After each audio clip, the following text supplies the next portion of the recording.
Hello everyone, welcome to pharma study. आज हम बात करेंगे फ़र्स्ट एड के बारे में। इसमें मैं आपको फ़र्स्ट एड की बेसिक इंट्रोडक्शन दूंगा। मुझे ये लगता है कि फ़र्स्ट एड एक ऐसा टॉपिक है जो कि सभी के लिए बहुत ज़रूरी है। हमारे घर में मेडिकल प्रोफेशनल्स सारे हर घर में अवेलेबल नहीं होते हैं, but in case of medical emergency मुझे ये लगता है कि हम क्या बेस्ट पॉसिबल कर सकते हैं जिससे हम किसी पर्सन की जान को बचा सकें। तो स्टार्ट करते हैं फ़र्स्ट एड के बारे में। सबसे पहले हम बात करते हैं फ़र्स्ट एड की डेफिनेशन के बारे में।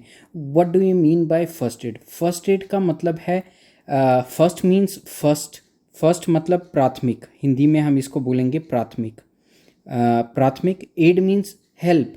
एड का मतलब क्या होता है? The meaning of aid is to help. ठीक है, तो प्राथमिक जो हम उपचार करेंगे डॉक्टर के पास पहुंचाने से पहले पर्सन को, उसको हम क्या बोलेंगे? फर्स्ट एड बोलेंगे। ठीक है, the first aid is the help और द सिंपल मेडिकल ट्रीटमेंट और assistance given to a person who is injured और who is suddenly become ill.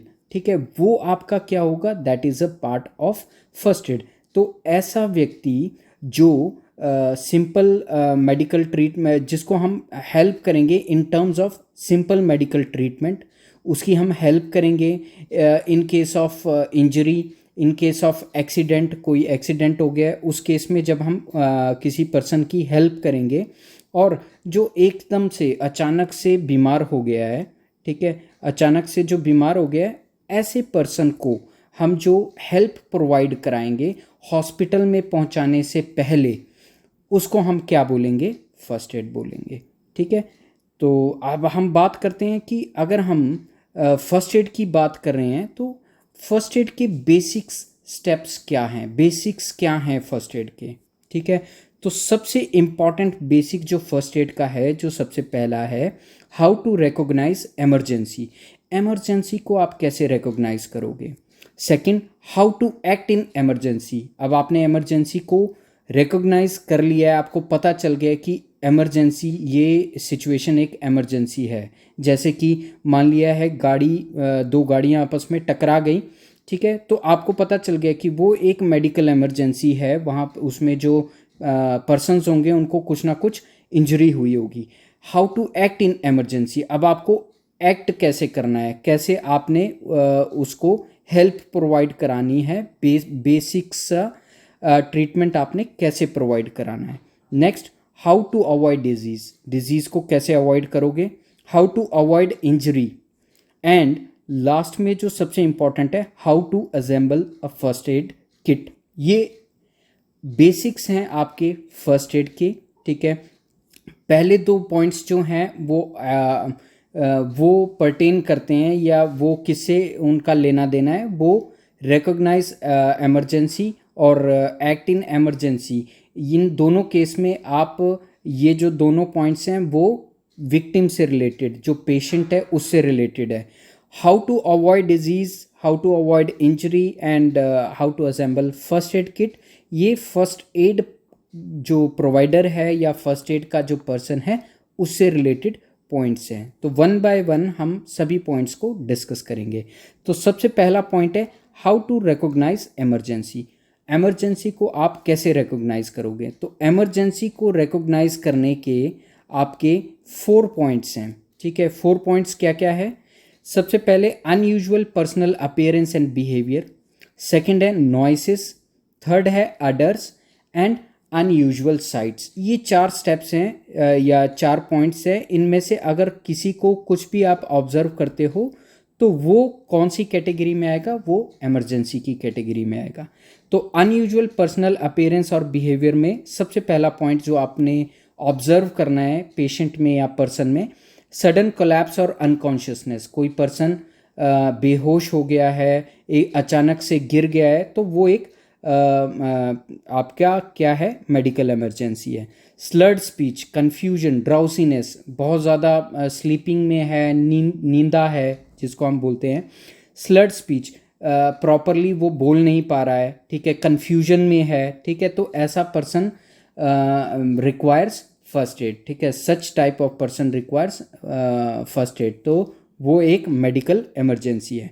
Trouble breathing, wheezing, coughing, ठीक है, सांस नहीं ले पा रहा है, ठीक है, सांस जब ले रहा है तो सांस में वीजिंग टाइप की साउंड आ रही है, ठीक है, जैसे आंधी तूफान चलते उस टाइप की जो आवाज़ होती है, उस टाइप की आवाज़ अगर उसकी छाती से आ रही है या उसके खांसने से आ रही है, या बहुत ज़्यादा कफ कर रहा है दवाई लेने के बाद भी वो ठीक नहीं हो रहा है, तो that is case of medical emergency, ठीक है।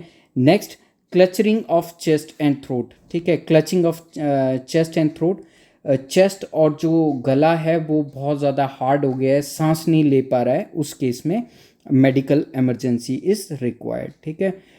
एक्सेसिव स्वेटिंग और inability to sweat in hot environment, ये भी आपका क्या है, ये एक साइन है मेडिकल इमरजेंसी का। Inability to move body parts, ठीक है, अपने शरीर के कोई भी पार्ट को अगर मूव नहीं कर पा रहा है पर्सन, तो उसको फर्स्ट एड की ज़रूरत है। अनकरेक्टरिस्टिक स्किन कलर, स्किन का जो रंग है वो एक्सेसिव ब्लू हो गया है या एक्सेसिव ब्लैक हो रहा है, ठीक है, इस तरह से जो भी कलर जो है स्किन का वो अजीब सा जब हो जा रहा है, वो भी आपका क्या है, साइन है मेडिकल इमरजेंसी का। नेक्स्ट, नॉजिया एंड वॉमिटिंग, उल्टी का फील हो रहा है बहुत ज़्यादा या उल्टी हो रही है बहुत ज़्यादा, ऐसे पर्सन्स को भी मेडिकल इमरजेंसी में मेडिकल इमरजेंसी वाली कंडीशन होती है जिसमें उसको फर्स्ट एड की ज़रूरत होती है, ठीक है। नॉइसिस, अब आवाज़ से कैसे पता चलेगा, कोई चीख रहा है, कोई मतलब गुम है, ठीक है, बहुत ज़्यादा चीख रहा है, कॉलिंग फॉर हेल्प, ठीक है, तो ये आपका आवाज़ से ही आपको पता चलेगा कि पर्सन को कुछ ना कुछ एड की ज़रूरत है, हेल्प की ज़रूरत है। Breaking glass, crashing metals and screeching tyres, ठीक है, तो हो सकता है गाड़ी की एकदम ब्रेक लगी हो या गाड़ी का टायर फट गया हो, ठीक है, किसी को चक्कर आ गया तो गिलास गिर गया हो, ठीक है, इस तरह से ये एक साइन एंड सिम्टम्स, मतलब ये एक साइंस हैं जिससे आप ये आइडेंटिफाई कर सकते हो कि ये कोई कंडीशन मेडिकल इमरजेंसी हो सकती है।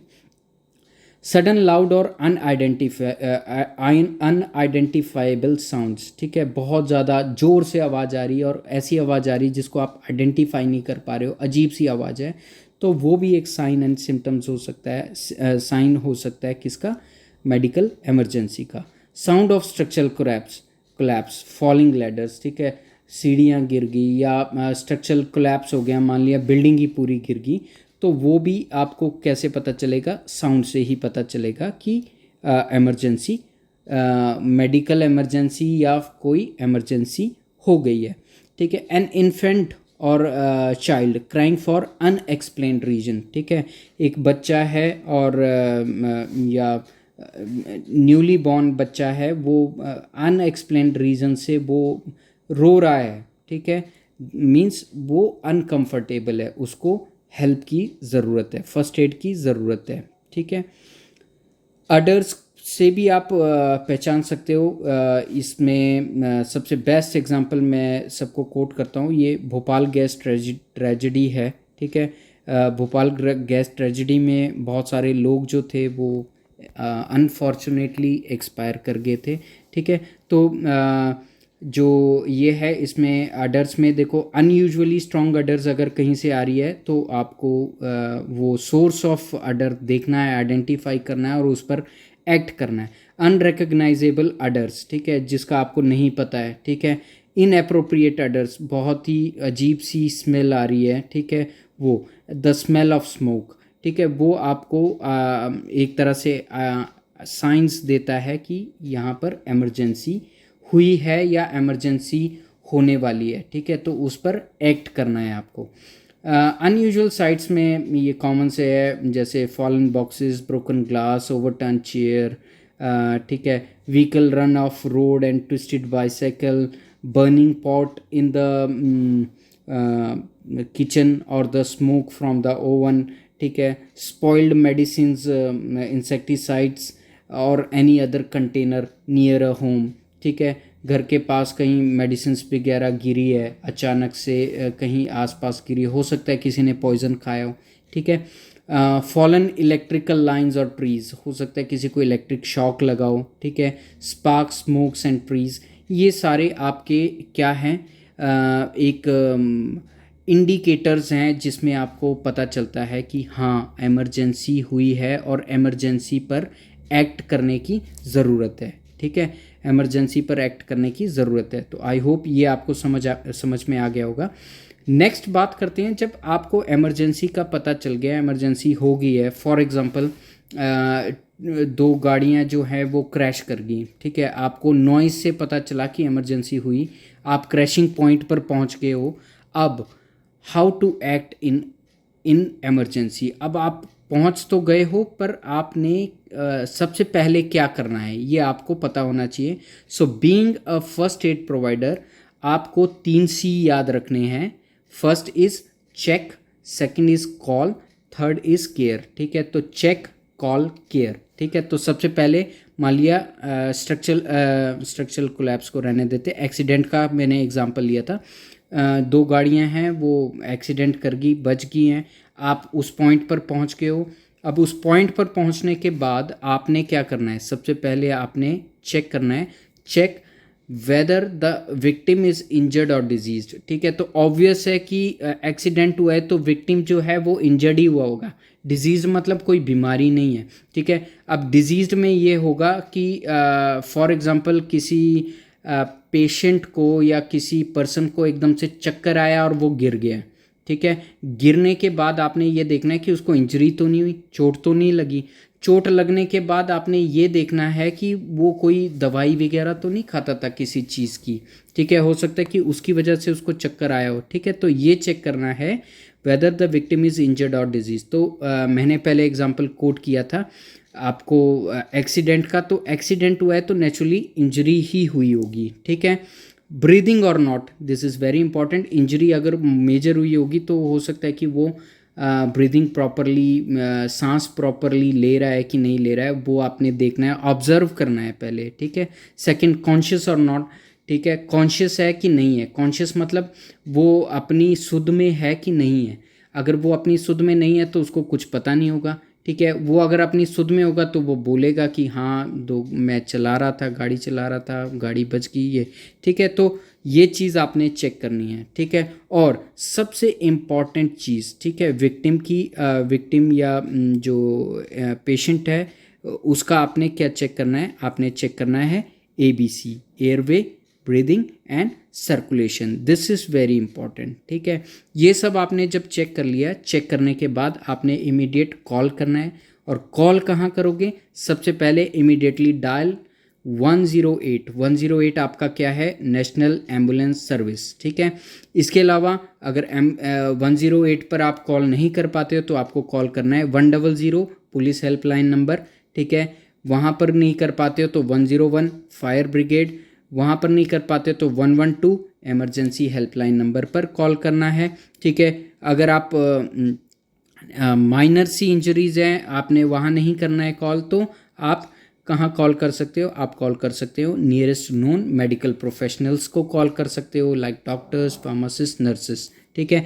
यहाँ पर आप कॉल कर सकते हो, ठीक है। आपने चेक कर लिया, कॉल कर लिया, कॉल करने के बाद थर्ड पॉइंट आपका क्या आता है, केयर, ठीक है। तो केयर, अब आपने केयर देनी है, कॉल करने के बाद आपने उस विक्टिम को केयर करनी है, ठीक है।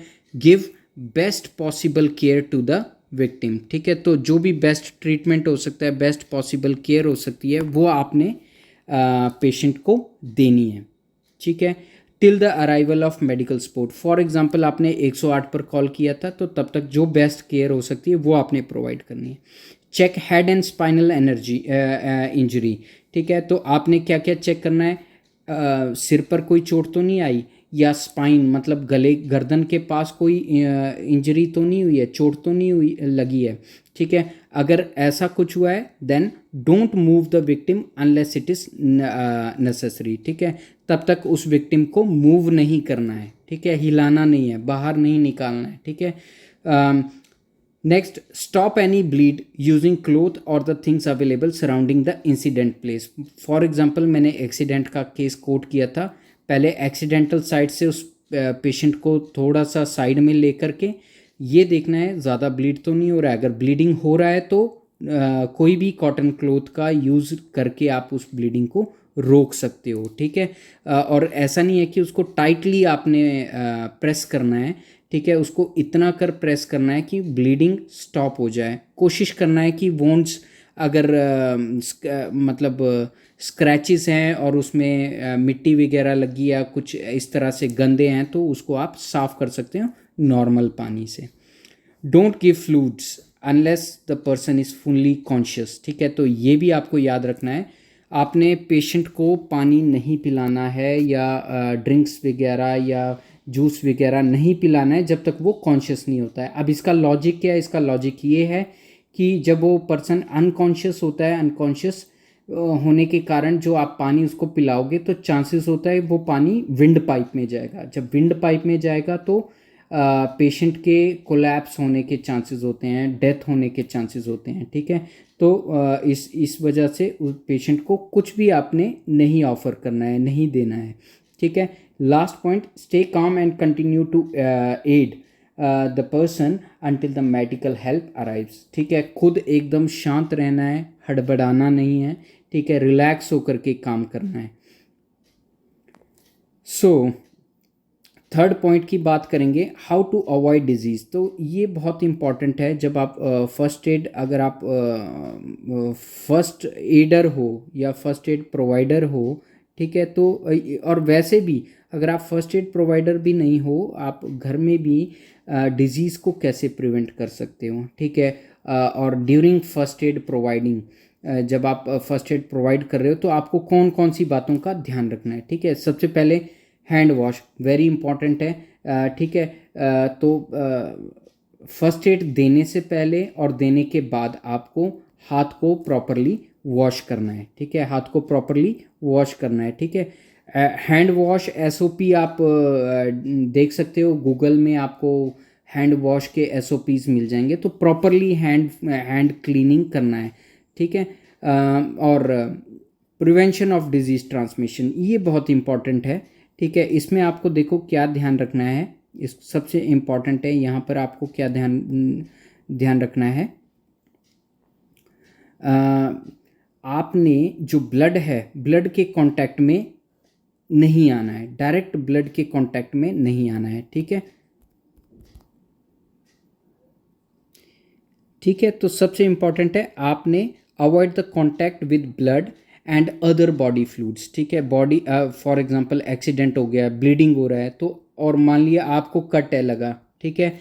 If you have any cut, scratch, source, cover them with bandage before giving first aid, ठीक है। या तो आपने उसको बैंडेज से कवर करना है, बैंडेज नहीं है तो आपने प्लास्टिक के किसी भी चीज़ से कवर करना है। और सबसे बेस्ट है आपने ग्लव्स और मास्क का यूज़ करना है वाइल गिविंग फर्स्ट एड, ठीक है।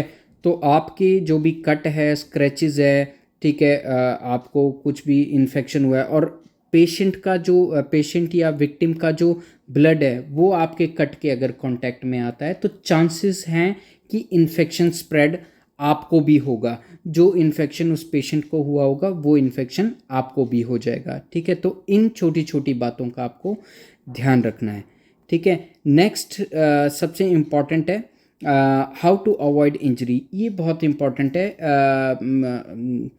चाहे आप घर में हो, चाहे आप घर से बाहर हो, तो आप इंजरी को कैसे प्रिवेंट कर सकते हो, कैसे रोक सकते हो, ठीक है। तो prevent injuries away from home, ठीक है। तो सबसे इम्पॉर्टेंट है उनके लिए जो गाड़ियां चलाते हैं और सीट बेल्ट नहीं पहनते हैं, ठीक है।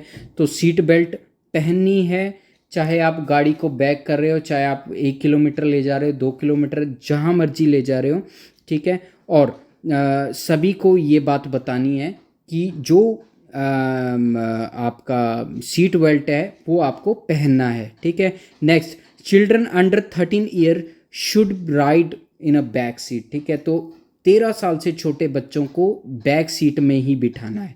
और जो बेबीज़ है, बेबीज़ के लिए सेपरेट सीट कवर, मतलब जो सीट्स होती हैं विद सीट बेल्ट, वो आपको अपनी गाड़ी में इंस्टॉल करनी है अगर आपका छोटा बेबी है।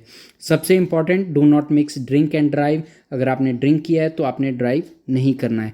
टू व्हीलर्स वालों के लिए सबसे इम्पॉर्टेंट है आपको हेलमेट और प्रोटेक्टिव गियर्स आपको पहनने हैं, ताकि जो आप ड्राइव कर रहे हो टू व्हीलर्स को, चाहे हॉर्स राइडिंग कर रहे हो, स्कीडिंग कर रहे हो, स्नो बोर्डिंग कर रहे हो, रॉक क्लाइंबिंग कर रहे हो, तो आपको चांसेस ऑफ जो इंजरी है वो मिनिमाइज हों, तो आपको हेलमेट और प्रोटेक्टिव ईयर्स पहनने हैं। ठीक है। Next, do not let children to play near water, road, railway tracks etcetera. ठीक है। तो ये भी आपने ध्यान में रखना है कि अपने बच्चों को पानी के पास, रोड्स के पास, रेलवे ट्रैक्स के पास बच्चों को खेलने के लिए मना करना है। ठीक है। और अगर बच्चे खेल रहे हैं तो आपकी ऑब्जर्वेशन में खेलें।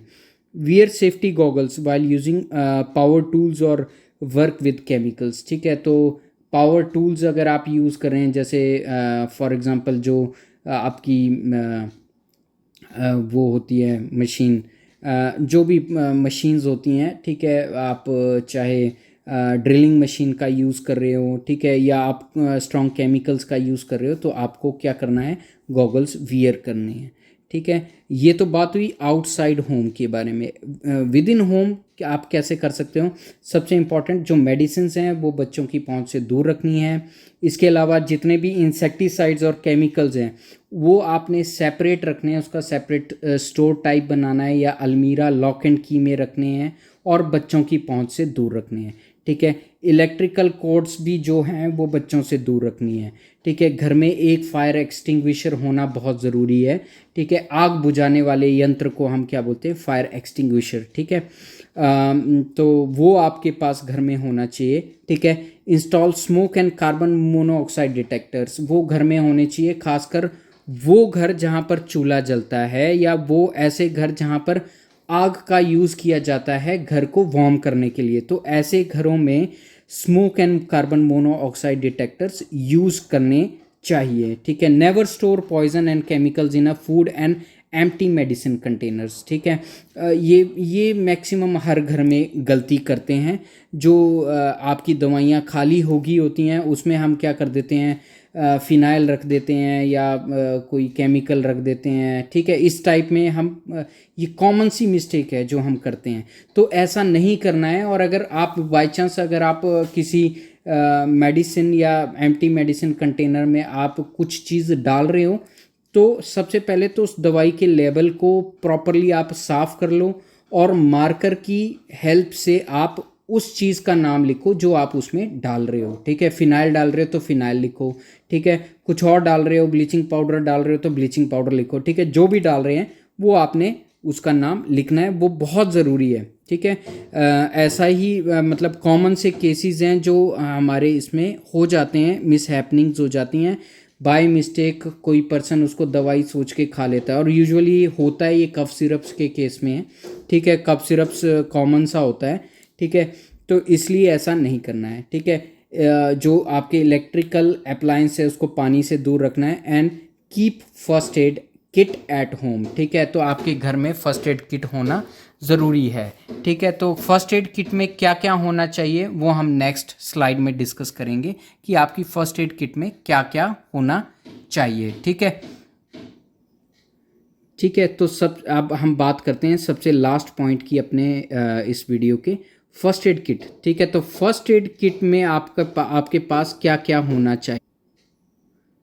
तो देखो, सबसे पहले बैंडेजेस एंड वुंड केयर। ठीक है। मेडिकल इक्विपमेंट्स एंड मेडिकेशंस, ये सारी चीज़ें आपके फर्स्ट एड किट में होना चाहिए। ठीक है। तो बैंडेजेस सबसे, इसमें आप देखिए alcoholic wipes, antibiotic ointment packets, antiseptic creams, wipes, antiseptic solutions, bandages अलग अलग साइज़ की, cold packs, cotton swabs, elastic roll bandage, latex gloves, povidone ointment solution, splints, adhesive plasters, paper adhesive tape, sterile water, normal saline for wound cleaning, ये आपका first aid kit में होना चाहिए। इसके अलावा मेडिकल इक्विपमेंट्स में आपके पास क्या क्या होना चाहिए? मेडिकल इक्विपमेंट्स में CPR फेस मास्क, ये मैं अपनी एक सेपरेट वीडियो लेके आऊँगा CPR कैसे देते हैं, ठीक है। तो CPR फेस मास्क या CPR face shield, eye washes, ठीक है, pocket knife, scissor, suction bulb, syringes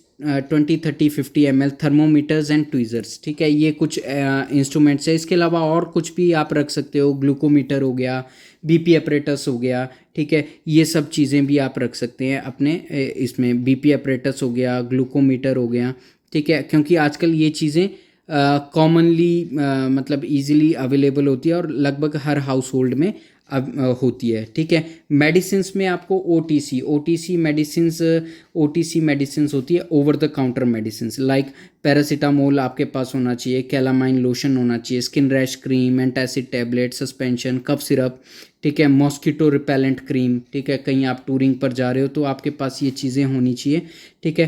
prescription medicines like medicines for diarrhoea, vomiting, for pain abdomen, stomach cramps, diabetes, hypertension, migraines headache, ऐसी डिजीज़ के लिए, या घर में जो ऐसे पेशेंट्स हैं जो रेगुलर मेडिसिन्स खाते हैं, वो मेडिसिन्स आपके पास आपकी फ़र्स्ट एड किट में भी अवेलेबल होनी चाहिए। इसके अलावा सबसे इम्पॉर्टेंट है, कार्डियक किट आपके पास लगभग हर घर में होनी चाहिए। इसमें आपका क्या होता है, एस्पिरिन 300 या 325 mg, ठीक है, क्लोपिडोग्रिल 300 mg, एटोर्वास्टेटिन 80 mg, ठीक है। और ये in case of severe chest pain, ये तीनों दवाई आपको एकदम से उस पेशेंट को खिला देनी होती है ताकि आप उस पेशेंट को हार्ट अटैक से बचा सकें। तो ये मेरा एक ब्रीफ सा वीडियो है रिगार्डिंग फर्स्ट एड।